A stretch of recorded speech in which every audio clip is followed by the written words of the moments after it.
Tai ką jūs, serbai, linkėjimai iš Serbijos šį kartą ir man liko dar 60 km iki aukščiausio šalies taško viršukalnės Midžor, tačiau tuos 60 km teks važiuoti nepilnai 2 valandas. Labai įdomus kelias nusimato priekyje, nors kol kas oras atrodo giedras ir gražus toks visai. Tačiau įvažiavęs į šalį gavau žinutę netgi apie numatomą oro pavojų. Tai ne kalnų zonoje gal dar tas ir nėra taip jau įspūdinga, bet ties kalnais jau kaupėsi debesis, galima matyti priekyje. Pasitikrinu per vindį, ten iš tikrųjų laukia pragariškas oras, daug lietaus, daug žaibo. Bet tai važiuojam vis tiek į tos kalnus, nu ką daugiau man čia veikti, kažkur čia po tą miestą trintis, tai tikrai nenoriu. Nu, jeigu labai lys, palauksim truputėlį, kol pragiedrės ir tada šturmuosim Midžorą. Tai sveiki ir vėl iš Beiskampo jau šį kartą. Tai čia įsikūriau, pasiruošiau šiokius tokius pietukus vėlyvus ir esu dabar labai nuostabioj vietoj. Tai Stara Planina vadinasi, man atrodo kažkaip taip. Ir čia man prieš akis, va čia galit pamatyti ir jūs, yra Midžoro kalnas. O maždaug per šitos kalnus eina takas ir užkopi į pačią Midžoro viršūnę. Tai šiuo metu esu 1,400 kažkiek ten metrų aukštyje. Midžoras yra šiek tiek virš 2 km. Iš tikrųjų truputį nuliūdau atvažiavęs toks geras oras, nes aš tikėjausi, kad čia jau bus audra, viskas, bet audra pasirodo prasidės tik tai vėlyvą naktį ir rytoj bus visą dieną. Tai dabar iškilo klausimas, galvojau gal dar čia varyti šiandien spėt, bet žiūriu, nu grįžimas vėlyvas jau bus. Jau galiu ir papult ant audros vakare ir sutemus, tai nebenorėjau rizikuoti tiesiog. Na bent jau pietus šiandien geri išeis su gražiu vaizdu į aukščiausią Serbijos viršūnę. To pačiu niekur ir nekainuos pietus, nereiks valgyti niekur kavinių. Nors beje šiai pravažiuojant kažkaip ir nepastebėjau, kad būtų. Taip kaip būdavo Kosove ar Albanijoje, kažkaip ten labai daug tokių būdavo vietų, kur pavalgyti. Čia Serbijoje kažkaip toks kitoks vaibelis šiuo klausimu. O šiaip dar dalykas toks kalnuose, pažiūrėkit, kaip greit pasikeitė oras. Tai ką švietė saulė ir staiga, va tik šukt, jau tokie pilkėja debesis, ten tokie kamuoliukai ateina, tai panašu, kad bus ta audra. Reikia, žodžiu, greičiau baigti valgyti, tvarkytis ir neštis čia mėsas, kol neužpuolė manęs lietus, bo paskui sėdėti teks. Na ką, jau girdisi tolumoje griaustinis, o aš po truputį grįžinėjau atgal. Čia tie dabar yra 600 metrų, kur sakiau pavojingo kelio, kur palijus tikrai nenorėčiau atsidurti be 4 varomų. Ir čia dabar artėja pati sunkiausia dalis, nes buvo tokia nuokalnė.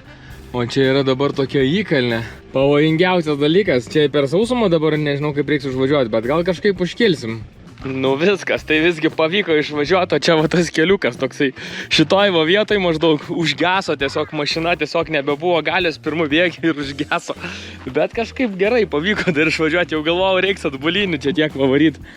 Bet neprireikia. Nu bet žodžiu, čia statumas tai belė koks. O dar pas reljefas, pažiūrėkit, tokie vat akmenis.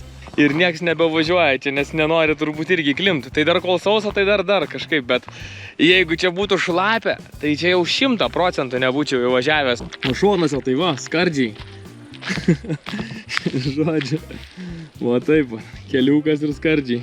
Na, o čia, kur dabar sustojau, vadinasi Baba Zubnaja, kažkaip tai taip šita vieta, būtent dėl šitų vat uolų, nes jie tokie atrodo kaip dantis senos bobutės. Tai žodžiu, taip verčiasi.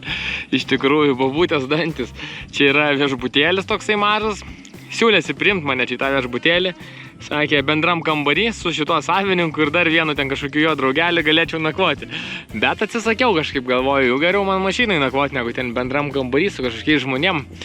Bet šiaip draugiški tikrai, nes šiaip atvariau, sakau, ar yra vietų, ne, sako, nėra, bet sako, palauk, kažką dar čia aš paderinsiu. Na, o kita vertus iš šito balkonėlio taip pat labai gražiai matosi ir irgi Midžoro kalnas ir va tas takas per kitas viršūnės. Tai čia labai fainai, kai įėjimas yra, eini tai vieną viršūnę, eini kitą ir tada Midžorą ir ten dar kita mažesnė viršūnėlė, čia net nepamenu dabar kiek, gal 6 ar 7 viršūnės dar praseina, kol pasiekė aukščiausią tašką. Tai ką, labas rytas, tiksliau labą dieną, nes jau yra 2 valanda ir šiandien mes dabar jau pradedam savo žygį į Midžorą. Ar jūs pasiruošę? Mūsų laukia žygis štai va ten va, į tuos debesis, nesimato šiandien viršūnės. Bet čia dar yra nieko, nes ryte buvo blogiau. Ryte nesimatė net 5 metrų man po nosim. Tai šiaip didelės audros kažkokios nebuvo. nieko net ir nefilmavau, realiai truputį pakrapnoja lietus ir tuo viskas baigėsi. Bet man svarbiausia, kad nebūtų žaibų, nes niekada nėra saugu likti ant kalno viršūnėlių, lipti kalno viršūnėlėmis, kai žaibuoja. Nesvarbu, kad tai yra tik 600 metrų sukilimas ir 7 km trasa, bet tai yra kalnas ir jį reikia vis tiek gerbti. Na, o čia dar beje mano kompanionas pasitiko mane šiandien nuo pat ryto. Visą laiką būna, tai turbūt eis kartu su manimi kalnus, va štai laksto bobikai. Vakar biškį daviau aš jam troškinio.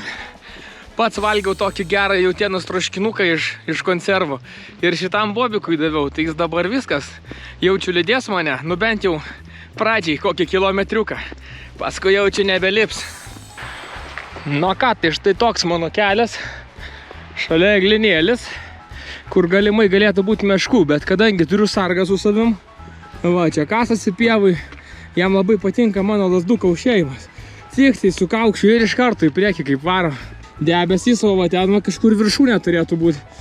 Šiaip belekoks yra vėjas, nes matosi pagal debesų greitį, pagal pušų šitų eglių viršūnės, bet čia nėra, nes čia dabar yra miškelis, jis man šiek tiek užstoja tą visą vėją, bet ant viršūnės jaučiu pūs kaip reikalas. O, draugelis mano, taip, sabaka, eikš. Aš tik nežinau, ko jis tikisi, ko jis eina kartu su manim. Gal tikisi, kad aš jam vėl kažką duosiu suvalgyti, bet jeigu eis iki viršūnės, tai nežinau, gal reiks jį pasiimti, į Lietuvą parsivežti. Nu ką, gerai, toliau puškuojam po truputį, šiaip kelias geras, aiškus, nėra jokių problemų. Griaustinio nesigirdi, va tas yra svarbiausia. Tai po valandos žygio trumpas status update'as. Tai va, ten tom pievutėm tokiom takeliais. Atkeliavau iš ten dar žemiau už tos kalvos, čia taip apėjau. Takeliu, va tokiu va takas geras. Tik aišku vėjas, tai nežmoniškas. Nu ir va, toliau laukia tas takelis ir va į tą viršūnėlę kilsim. Ten viršūnėlės dabar beje nesimato, nes debesis, bet labai stiprus vėjas, tai dėl to oras permainingas. Tai čia saulė užšviečia, tai čia vėl toks šaltas debesys ateina. Išsirengiau belekaip, žinokit, nes šiek tiek pervirtinau, galvojau bus šalčiau. Va, termo rūbas jau parištas, nes iš pradžių buvo toks status sukilimas, tai ten žiauriai prakaitas pramušė, tai tas rūbas visas šlapias buvo, tiesiog nusirengiau, kad neperpūstų vėjas, o dabar einu su vienu va tokiu nuo vėjo rūbeliu.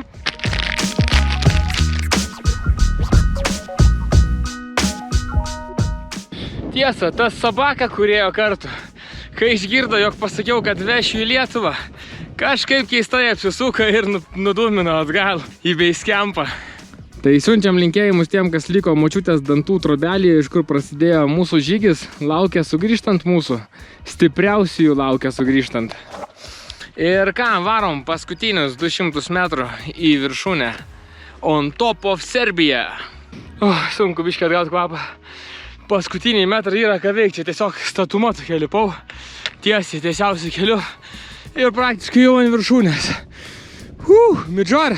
Tokiom atbrailom atėjau čia vieną pusę, prie tokio vat stulpelio, bet žiūriu, kad ten priekyje tai aukščiau yra ir ten kažkaip Serbijos vėliava, tai gal ten Midžoras, bet tai reiškia tada negerai pažymėta yra žemėlapiuose. Nes aš čia kažkaip ir per Google Mapsus buvau susižymėjęs, kad šitas taškas yra Midžoras. Bet dabar, kaip suprantu, tai ten yra Midžoras. Aišku, čia netoli, čia viskas yra šalia. Iš čia plus gražiai viršūnė, atrodo, galima pasižvalgyti. Į Bulgariją galima pasižiūrėti, kaip Bulgarija gyvena. Gražiai gyvena iš aukštai žiūrint. Labai gražiai. Eurą įsivedė savo. Vargo nemato, daug miškų turi, gražu Bulgarijui. Nu ką, tai nežinau, jeigu čia Midžoras, tai aš čia prie Midžoro. Jeigu ne, tai tenais, einam tenais, pasižiūrėsim. Bet kokiu atveju į viršūnę būtina ateiti teisinga. Nes jeigu eini ir ateini neįteisinga viršūnę, nu tai neužsiskaito, aš manau taip. Nes turi orientuotis, kur eini. Negali taip žygiai visi eiti ir nesiorientuoti, ateiti kažkur tai visai į random vietelį ir sakyti, aš čia viršūniai.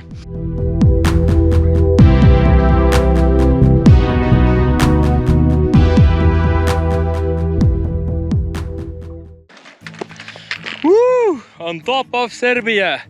Midžoras, Serbijos viršūnė. Čia buvo dar toks stulpelis, bet matyti audra kažkokia jį nuvertė. 2109. aukštis. Ir ką, nuostabu, nuostabu. Džiaugiuosi, apdovanoju šį kartą Orų kalnai. Aišku, dar negrįžau į apačią, bet esmė, kad jau nuo viršūnės galiu stebėti viską. Ir tai yra tikrai didžiulė dovana kalnų, kad leido tokį orą. Ačiū jiems labai. O aš tik dar kartą noriu fiksuoti, kad Liepos 22 dieną, be 15 vakaro, pasiekta aukščiausia Serbijos viršūnė Midžor. 2 km 169 metrai virš jūros lygio.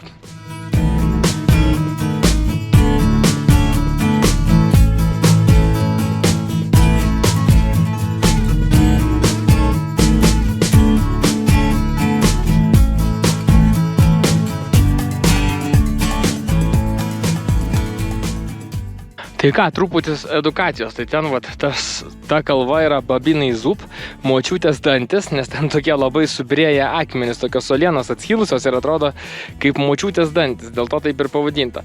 Iš ten ir atėjau, būtent ten yra kalnų namelis, čia visur matosi tokie gražūs slėniai, Serbijos pusė visa, čia irgi viskas Serbijai ir čia turim tokią kalnų Rygą, tokią Kuprą. Aš esu aukščiausiam taške dabar, o čia jau viskas, kas matosi, yra Bulgarija. Ir taip pat siena ir eina palei kalnų liniją. Fainai, ten kažkoks miestelis matosi, galima čia ir iš Bulgarijos pusės kopti, matosi gal ir net šitas takas, bet iš Bulgarijos pusės gaunasi šiek tiek ilgesnis žygis. O be to aš dar Serbijoje nebuvęs, tai man kažkaip daug smagiau ir iš Serbijos pusės yra lipti. Tai bendrai tiek per Vindį stebėta, tiek per tokią kitą kalnų programėlę ir dar per Apple žemėlapių stebėti buvo orai. Tai viskas pasitvirtino prognozę, nors ir ryte ten tos audros nebuvo, bet jei būčiau vėjęs per tokį rūką ir silpną lietų, tai tikrai nebūtų buvę taip fainai ir nebūčiau turėjęs tokio vaizdo, kurį dabar turime, nes tiesiog buvo netgi ten šiek tiek žemiau, ne ant kalno viršūnės, buvo visiškai rūkas, buvo tamsu, metėsi vos 5 metrai priešai save. Bendrai sukilimas man užtruko 2 valandas 20 minučių nuo močiutės trobelės. Tiek turbūt, pasižiūrim, pasifotkinam ir leidžiamės atgal į apačią. Šįkart tradicinio užkandžio ar pietų nebus viršūnėje, nes atėjo toks vėl juodas debesėlis. Tai nėra čia to lietaus, aišku, nei griaustinio, nieko pavojaus nėra, bet tiesiog jis yra labai šaltas, tai tiesiog jaučiu, kaip net šala pirštai tiesiog. Tai pasileidau šiek tiek nuo viršūnės, čia yra viršūnėlė, o va čia žemiau yra tokie griuvėsiai, vieni, antri, tai čia kažkur sustosim ir pavalgyti reiks. Šitoj stovyklavietėj dažniausiai apsistoja žmonės, kurie keliauja su palapinėm, kokiom keliauja per kalnus, tai tiesiog eina nuo vienos viršūnės link kitos ir taip kalnų nugarom keliauja. Jiems čia tokia gera vieta, nes šiek tiek yra užuovėje, yra žemės, yra kur įsikalt koliukus palapiniai prisirišti. Tai tokių yra, labai fainai, šiek tiek primena Ispanijos Mulhaseną, nes ten irgi užlipusi viršūnę, pasileidi šiek tiek žemyn ir yra irgi tokia parkavietė, kur gali prisiparkuoti su palapinė. Na ką, ilgiau pasidėjus vėsų darosi, tai susitiksim ten.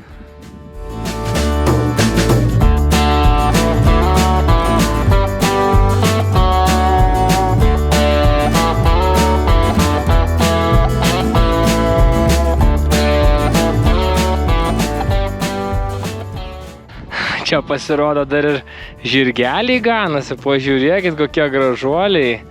Nu, labas, žirgeliai. Kokie drąsus, klausyk. Va, eina prie pat manęs visai. Labas, nu. Gerai, varyk. Jie net ne tai, kad drąsus, bet net nagli. Lenda. Viskas, čiau, žirgeliai. Ate. Ir paskutiniai tako kilometrai, štai Babinai Zub uolienos tokios ir trobelė blizga priekyje. Koks nuostabus kalnų grožis. Nu ką, gaila, draugai, labai greit mano žygis baigėsi. Per nepilnas 4,5 valandos ir aš jau esu 2 minutės iki automobilio. Tai kažkaip vienas jaučiu greičiausių suvaikščiotų kalnų, nu aišku, neskaitant Moldovos. Bet labai gražus, turbūt nesakyčiau, kad tai būtų mano tas pats mėgstamiausias toks takas, nes eini truputį per tas visas lankas, gan tokiu nuobodoku keliu ir aišku daug vėjo, bet gal tik šiandien to daug vėjo buvo, norėtųsi daugiau miško zonos. Šiaip kol kas vienas iš to man labiausia patikusių, ką esu praėjęs, būtų galbūt Korabas. O prie automobilio va jau manęs laukia Sabačka. Išsiilgęs baisiausiai. Taip. Gėristu. Tai grįžęs vos spėjau išgerti kokteiliuką proteino. Ir žiūrėkit, kas su kalnu atsitiko. O ten va tolumoje visiškai vėl užėjęs debesys. Ir ten jaučiu dabar žiauriai šalta, nes toks matosi rūko debesys. Tai viskas realiai tokį gerą tarpą šiandien ištaikiau. Jis visą dieną buvo debesy. Ant vakaro, kai tik atvariau, prasišvietė. Ir dabar vėl debesys. Ir dar beje, čia vat Babinai Zub yra meteorologinė stotis, pagal kurią gaunu irgi informaciją apie būsimus ir esamus orus čia kalnuose. Na va, o čia yra dabar mano nakvynės vieta. Tai toks vat bivakėlis labai fainas, su gražiu vaizdu į Babinai Zub. Čia va turėsim tokį vat gerą dalyką. Pusryčiams nereiks savo traukti kėdžių. Ir pats geriausias dalykas tai yra geriamo vandens šaltinis. Gražiai viskas nušienauta, pasaka, tiesiog kaip kempinge kokiam. Čia beje prieš einant į žygį buvau stabtelėjęs pasižiūrėti šitą vietelę, tuo pačiu prisileidau ir vandens, tai jau geriau, tai tikrai geras vanduo. Rytas už lango, va, šeimyna vėl atėjo kokią pas mane. Tai karvės, tai arkliukai. Tie žirgai, kur vakar kalnuose sutikau ir čia, kas įdomiausia, be jokio prižiūrėjimo. Tiesiog vienam skambalas uždėtas ir jie kažkaip keliauja. Kaip ten juos paskui suranda žmonės, neįsivaizduoju. Nu ką, tai atvykau į Kafaną, tipišką serbišką kavinę tokią, tai daugiau negu kavinė. Čia renkasi žmonės pabendrauti, pavalgyti tradicinio maisto. Vakarais Kafanuose dažnai vyksta net ir koncertai. Tokia gan tradicinė vieta. Ir užsisakiau čevapį, tai kažkokie mėsos gabalėliai bus, nežinau kas ten per gabalėliai. Nu ir ką, laukiu dabar savo patiekaliuko. Įvertinsim, pažiūrėsim, ar verta kainos, pažiūrėsim iš viso, kiek čia dar ir kainuos netgi viskas. Tai atkeliavo ant stalo ir mano patiekaliuks. Gėrimo, sakė, tradicinė neturi, tai paėmiau tiesiog Cola Zero. Čia vat yra tie mėsos gabalėliai. Kopūstų salatikės, na ir tradicinė duonelė. Gan panašu čia kaip ir Kosove viskas buvo. Na, aišku, tokių mėsos gabaliukų niekur man Kosove nesiūlė ir nemačiau bent jau tokio pavadinimo. Tai ką, ragausim. Šiaip įdomi, dar atnešė atskirai lėkštę, kad įsidėčiau. Ir tada valgyčiau jau iš lėkštės, o ne iš jų atneštų indelių. Tai besidėdamas maistą į lėkštę jaučiuosi kaip per kokį giminių balių. Šiek tiek to įsidedi, padedi lėkštelę, šiek tiek kito įsidedi. Įdomus toks namų jausmas. Kai taip skanu, žinokit, sunku net komentuoti, bet duonelė dar šilta. Kvepia nerealiai tiek duonelė, tiek šitie kebabčiai. Nežinau, ar čia taip skaniai Balkanuose maitina, ar aš tiesiog po kalnų būnu žiauriai alkanas, bet 10 iš 10. Tai tokia maisto porcija kainavo man apie 11 eurų. Kas, nežinau, sakyčiau, gera, galbūt kaina taip, tai nėra ką lyginti jau su Kosovu arba kas būdavo Albanijoje, ten buvo gerokai pigiau. Bet šitos kolabos, kuri gamino man maistą, virtuvės šefas yra ne vieną kartą varžęsis būtent tokiam tradicinio maisto kaip ir konkursė, čia pas juos tokie vyksta, ir jis yra ne vieną kartą laimėjęs būtent pirmąją vietą. Tai čia yra tikrai išskirtinė vieta šitam visam miestelį, vienas geriausių kolabų, autentiškiausių ir su geriausiu virtuvės šefu. Tai tada, manau, ta kaina gal ir nėra tokia didelė, bet to tikrai buvo labai skanu. Tai jeigu vakar lipau savo greičiausią kalną, tai šiandien turbūt suvalgiau savo greičiausią maisto porciją. Nežinau, bet einant per šitą miestelį jaučiuosi toks truputį kaip nuklydęs į senovinius laikus. Kažkaip daug labai apleistų vietų, kažkoks tik skveras ir ten toksai šiukšlynas, kur parsadinė vieta gražiau, pastatai nudažyti. Labai įdomu šiaip toks pojūtis, daug senų automobilių. Kas liečia automobilius aplamai šitoj šaly, skirtingai nuo lankytos Albanijos, kur dominavo Mercedesas, Kosovas turėjo daug Volkswagenų, tai čia automobilių gamintojai visi jau atsirado ir Fordas, kurį jau buvau senai net matęs tose praėjusiose savo šalyse. Ir turbūt čia būtų pastebėjimas tas, kad daugiausia dar yra tų Sovietų Sąjungos laikų automobilių. Tai Nivų tikrai nemažai sutikti galima. Tų jugoslaviškųjų jugo, man atrodo, automobilių irgi tikrai yra ir jie važiuojantis arba ten prie gatvių būna žmonės pardavinėja. Na, bet tikrai tokių automobilių yra. Good car. Good car. Toliau gražiais kaimo keliukais judu link Belgrado, o jau kitoje serijoje mūsų laukia Vengrija. Ir sužinosit, kokia yra Vengrijos aukščiausia vieta. Taip pat labai noriu padėkoti Plovyklis LT, kad prisideda prie šios kelionės bei Armitec žibintuvėliams. Tiek šiam kartui ir pasimatom kitoje serijoje. Čiau!